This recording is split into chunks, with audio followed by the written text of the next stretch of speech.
Hello dear students, आज का हमारा टॉपिक रहेगा स्टिमुलेंट्स। बहुत ही छोटा सा और इजी सा टॉपिक है, बट इस टॉपिक से बच्चों नीट में एक क्वेश्चन पूछे जाने के बहुत ज़्यादा चांसेस हैं।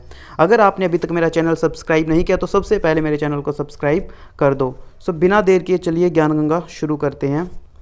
देखो बच्चों, सबसे पहले समझते हैं स्टिमुलेंट्स क्या होते हैं, क्या डेफिनेशन है। देखिए, these drugs increase the activities of CNS।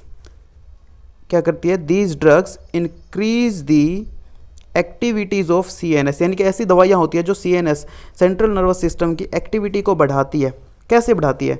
Bye stimulating release of adrenaline, यानी कि एड्रेनलिन के रिलीज को स्टिमुलेट कर देती है। और एड्रेनलिन अगर ज़्यादा बनेगा तो हमारी बॉडी ज़्यादा एनर्जेटिक फील करेगी, ज़्यादा एक्टिवेटेड फील करेगी। और यही रीज़न है कि इनको मूड एलिवेटर्स भी बोलते हैं। सो एक्ट एज मूड एलिवेटर्स। देखिए, this drugs increase the activity of CNS, की ऐसी दवाइयाँ हैं जो CNS की एक्टिविटी को बढ़ा देती है by stimulating release of adrenaline. कैसे बढ़ा देती है? एड्रेनलिन के स्टिमुलेशन रिलीज को स्टिमुलेट करके, ठीक है। और इसीलिए इनको मूड एलिवेटर भी बोलते हैं, क्योंकि ये हमें ज़्यादा एनर्जेटिक फील करवाती है। अब इसमें देखो, सबसे पहले है कोकेन। कोकेन क्या है बच्चों? कोकेन का जो कॉमन नेम है वो है कोक या क्रैक। बट जो क्रैक है ये बच्चों एक्चुअली इसकी प्योर फॉर्म को बोलते हैं। इसका कॉमन नेम तो है ही, चलो ठीक है, कोक और क्रैक, लेकिन एक्चुअली देखा जाए तो ये इसकी प्योर फॉर्म होती है। मतलब कि कोकेन एक रॉ प्रोडक्ट है, क्रैक एक प्योर फॉर्म है कोकेन की। मिलता कहाँ से है, मतलब कि सोर्स क्या है? इसका सोर्स है बच्चों leaves and young branches of Erythroxylon coca. Very IMP, Erythroxylon coca ये प्लांट है बच्चों। इसके लीव्स से और इसकी यंग ब्रांचेज से कोकेन मिलता है। और इस प्लांट को बच्चों कोका प्लांट भी बोलते हैं। इस प्लांट का दूसरा नाम क्या है? Coca plant. Again very IMP। अब ये बच्चों वो वाला कोका नहीं है जो आप सोच रहे हो। ओके, सो ये नेटिव टू साउथ अमेरिका, यानी कि वहाँ पे ये जनरली उगाया जाता है साउथ अमेरिका में। Cocaine interfere with the transport of the neurotransmitter dopamine. अब ये डोपामाइन क्या है बच्चों?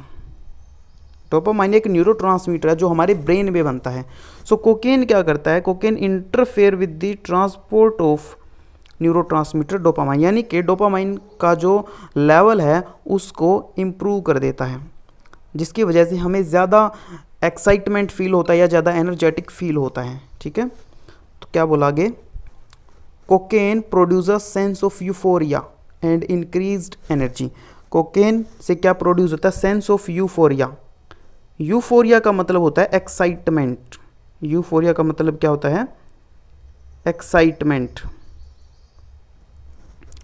और इंक्रीज्ड एनर्जी हमें फील होता है, मतलब हम ज़्यादा एनर्जेटिक फील करते हैं। तो ये था कोकेन के बारे में। अब देखेंगे भाई कोकेन को यूज़ कैसे किया जाता है। तो बच्चों, कोकेन जो है इट इज़ जनरली स्निफ्ड और स्नोटेड। स्निफ का मतलब होता है जो नाक से, जिसको डायरेक्ट स्मेल करके लिया जाता है, स्निफ्ड, या स्मोक्ड, या मतलब इसको स्मोकिंग के ज़रिए भी यूज़ किया जाता है। अब ये क्या है? Cocaine is a strong stimulant. ठीक है, ये बात हम ऑलरेडी कर चुके हैं कि कोकेन जो है एक स्ट्रॉन्ग स्टिमुलेंट है। बट अगर इसका ओवरडोज हो जाए तो क्या होगा? Severe headache. इट्स ओवरडोज में कॉज सीवियर हेडेक। सीवियर का मतलब होता है बहुत ज़्यादा, हेडेक मतलब कि सिर दर्द। बहुत ज़्यादा सिर दर्द होगा अगर आप कोकेन को ज़्यादा अमाउंट में ले लेंगे, नॉर्मल डोज से ज़्यादा ले लेंगे। कन्वर्जन्स। कन्वर्जन का मतलब होता है बच्चों दौरे पड़ना, ठीक है। And even death due to respiratory failure. और अगर ज़्यादा डोज हो जाए तो डेथ तक हो सकती है, जिसमें रेस्पिरेटरी फेलियर एक मेन रीज़न होगा, मतलब कि दम घुटने लगेगा, सांस आना बंद हो जाएगा और डेथ हो जाएगी। तो ठीक है, ये स्ट्रॉन्ग स्टिमुलेंट है, लेकिन इसके जो ओवरडोज के जो साइड इफ़ेक्ट्स है वो भी बहुत खतरनाक है। तो कोकेन एक बहुत ही डेंजरस ड्रग है बच्चों। उसके बाद देखिए, कोकेन का ओवरडोज एक और प्रॉब्लम क्रिएट कर सकता है, हेल्यूसिनेशंस। अब ये बच्चों हेल्यूसिनेशन क्या होता है? हेल्यूसिनेशन का मतलब होता है भ्रम की स्थिति पैदा होना। एक छोटी सी वीडियो देखिए, यहाँ से आपको समझ में आएगा कि हेल्यूसिनेशन क्या है। इस वीडियो में जो ये लड़का है इसको हेल्यूसिनेशन हो रहा है, इसको वो दिख रहा है जो एक्चुअल में है ही नहीं। भाई ये तूने क्या हाल बना लिया अपना, चल मेरे साथ। जा चुकी है वो। ओ मेरे दिल दे महल विच रहंदी है, मैनू छड्ड के नहीं गई। सो एल्यूसिनेशन का मतलब आई होप आपको समझ में अच्छे से आ गया है। अब चलते हैं नेक्स्ट स्लाइड पे, दैट इज़ कैफ़ीन। कैफ़ीन का नाम सबने सुना है बच्चों। कैफ़ीन हमें नॉर्मली, कैफ़ीन जो ड्रग है हमें चाय से मिलता है, कॉफ़ी से मिलता है, और एक प्लांट होता है ककाओ प्लांट, उससे मिलता है। सो देखिए ये एक एल्कलॉइड है। एल्कलॉइड एक तरह की केमिकल्स की एक कैटेगरी होती है, ठीक है। It is an alkaloid derived from, तो कहाँ कहाँ से ये मिलता है देखिए। पहला सोर्स है इसका seeds of coffee plant, coffee का जो पौधा होता है उसके सीड्स से मिलता है। और कॉफ़ी के प्लांट का बायोलॉजिकल नेम है coffea arabica, very very IMP, coffea arabica. ये एक सोर्स हुआ इसका। अब सेकंड सोर्स है लीव्स ऑफ टी प्लांट, चाय का जो पौधा होता है उसकी पत्तियों से भी कैफीन मिलता है। टी प्लांट का बायोलॉजिकल नाम है थियासाइनेंसिस। ये जितने भी बायोलॉजिकल नाम है बच्चों सारे बहुत ज़्यादा इंपॉर्टेंट हैं। और तीसरा सोर्स देखिए, दो सोर्स हो गए, तीसरा सोर्स है अपना seeds of cacao plant. Cacao plant के सीड्स से भी कैफीन मिलता है। काकाओ प्लांट का बायोलॉजिकल नेम है थियोब्रोमा काकाओ, ठीक है बच्चों। सो ये हो गया इसके बारे में कुछ बेसिक सी इन्फॉर्मेशन। अब देखिए ये क्या है। कैफीन जो है एक माइल्डेस्ट स्टिमुलेंट है। Caffeine is a mildest stimulant. Mildest का मतलब होता है बहुत ही कम स्टिमुलेट करने वाला, माइल्डेस्ट का मतलब होता है बहुत हल्का, ठीक है। तो यानी कि कैफीन जो है बहुत ही वीक स्टिमुलेंट है, उतना ज़्यादा स्टिमुलेट नहीं करता जितना कि कोकेन करता था लास्ट केस में हमने देखा। उसके बाद यूज्ड एज, अच्छा ये यूज़ की स्पेलिंग थोड़ी ठीक कर लेना, USED होगी, ओके। यूज्ड एज, यूज़ की स्पेलिंग गलत हो गया, used as cardiac and nervous stimulant. यानी कि कैफीन, यानी कि जब आप चाय पीते हो तो दो चीज़ें आपकी स्टिमुलेट होती है। कार्डिक सिस्टम यानी कि आपके हार्ट के अंदर स्टिमुलेशन आती है, आपके ब्लड में स्टिमुलेशन आती है, और दूसरा नर्वस सिस्टम में स्टिमुलेशन आती है। तो ये दो चीज़ों में स्टिमुलेशन आती है। आपने कभी नोट किया होगा कि जब भी आपको नींद आने लगती है तो आप जब जैसे ही चाय या कॉफ़ी पीते हैं तो एकदम से आप एनर्जेटिक फील करते हैं, आपकी नींद उड़ जाती है। तो वो भी इसीलिए होता है क्योंकि कैफ़ीन जब हम पीते हैं तो हमारे ब्लड के अंदर एड्रेनलिन एक हार्मोन है उसका लेवल इंक्रीज हो जाता है, ओके। उसके बाद दो पॉइंट है। अब तीसरा पॉइंट देखिए, also act as mild diuretic.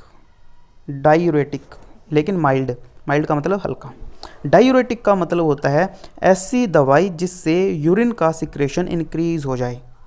ऐसी दवाइयाँ जिससे यूरिन का सिक्रेशन क्या हो जाए, इंक्रीज, ठीक है। तो क्योंकि ये माइल्ड डायूरेटिक है तो उतना ज़्यादा यूरिन सिक्रेशन इंक्रीज नहीं करता, बट हाँ करता ज़रूर है। ये हुआ कैफीन के बारे में। अब देखिए लास्ट ड्रग है, लास्ट स्टिमुलेंट है हमारा एम्फिटामाइन। ये एम्फिटामाइन क्या है बच्चों, ये एक सिंथेटिक ड्रग होती है। वेरी वेरी IMP पॉइंट, कई बार ऑप्शन में पूछ लेते हैं कि इन नीचे ऑप्शन दिए होंगे भाई इनमें से सिंथेटिक ड्रग कौन सी है या सिंथेटिक स्टिमुलेंट कौन सा है। So amphetamine act as strong stimulant of CNS। काफ़ी स्ट्रॉन्ग स्टिमुलेंट होता है जो हमारे सेंट्रल नर्वस सिस्टम को एक्टिवेट करता है। एम्फिटामिन की टैबलेट्स आती है बच्चों, और इन टैबलेट्स को बहुत सारे लोग यूज़ करते हैं, जैसे कि mostly used by truck drivers. Truck driver इसलिए यूज़ करते हैं ताकि कंसंट्रेशन बना रहे, नींद ना आए जल्दी से, ब्रेन एक्टिवेट रहे। क्योंकि कई बार क्या होता है कि अगर ट्रक ड्राइवर्स को लंबी दूरी तय करनी होती है, काफ़ी कई किलोमीटर उनको चलना होता है, तो अगर थोड़ी सी भी नींद आ जाती है तो एक्सीडेंट के चांसेस हो जाते हैं। सो इसलिए वो एम्फिटामिन का यूज़ करते हैं। नाइट वर्कर्स भी यूज़ करते हैं। इसके अलावा ऐसे स्टूडेंट जो यूनिवर्सिटीज़ या कॉलेजेस में पढ़ते हैं उनमें भी कई बार ऐसे केसेस पाए गए हैं कि वो एम्फिटामिन का यूज़ करते हैं एग्ज़ाम से कुछ टाइम पहले। वो इसलिए यूज़ करते हैं कि जो एग्ज़ाम टाइम पे वो अच्छे से फोकस करके पढ़ सकें। बट बच्चों ये एक्चुअली एक ड्रग है, बहुत ख़तरनाक ड्रग है, और उसके साइड इफ़ेक्ट बहुत ज़्यादा हैं। आपके ब्रेन के लिए ये बहुत डेंजरस साबित हो सकती है। सो आई सजेस्ट कि ऐसी ड्रग्स का यूज़ फिजूल में ना करें, ओके। और ये 3 ही करने हैं आप बच्चों आपको। सो पहला हो गया कोकेन, सेकंड हो गया कैफीन, थर्ड हो गया amphetamine. So that's it, thank you so much.